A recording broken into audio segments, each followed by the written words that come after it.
दिल्ली, फिरोज शाह कोटला का खंडहर, तारीख 9 सितंबर 1928। आज रात एक संगठन नहीं बल्कि अंग्रेजों के ताबूत की आखिरी कील तैयार हो रही थी। आज से हम सब एक हैं। नाम होगा Hindustan socialist Republican association, HSRA।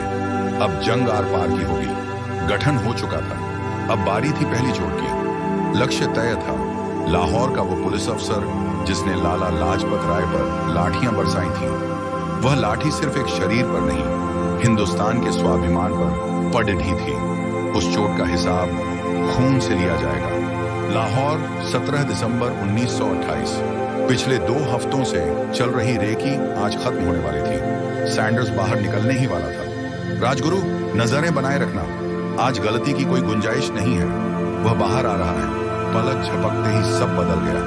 Recce पूरी हुई और बदले की पहली गोली सीधे उस झल्लाद की छाती की तरफ पड़ी। सैंडर्स, ये लाला लाजपत राय की मौत का बदला है। इनकलाब जिंदाबाद।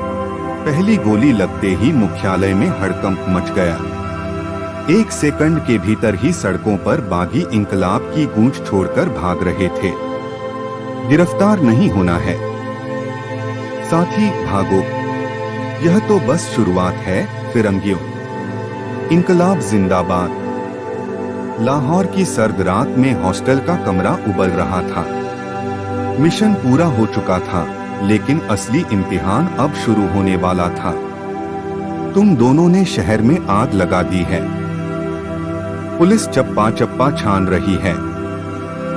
अब यहाँ रुकना खतरे से खाली नहीं है।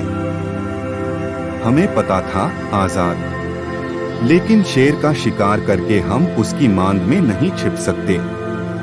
यह क्रांति की मशाल है, अब इसे पूरे देश में जलाना होगा।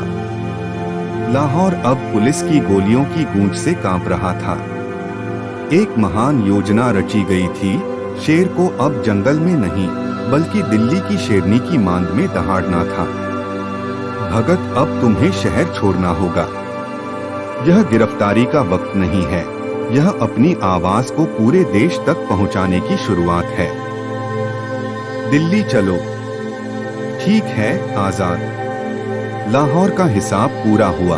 अब दिल्ली की असेंबली बहरी हो चुकी है। उसे धमाके की जरूरत है। लाहौर से दिल्ली का सफर।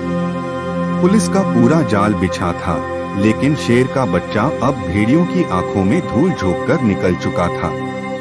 गिरफ्तारी से मैं नहीं डरता, लेकिन मेरी आवाज अभी दबी हुई है। दिल्ली की असेंबली, वहां से गूंजेगी असली क्रांति की ललकार। दिल्ली का एक और गुप्त ठिकाना। बिस्मिल की शहादत के बाद आज फिर 2 अनमोल रतन मिले थे।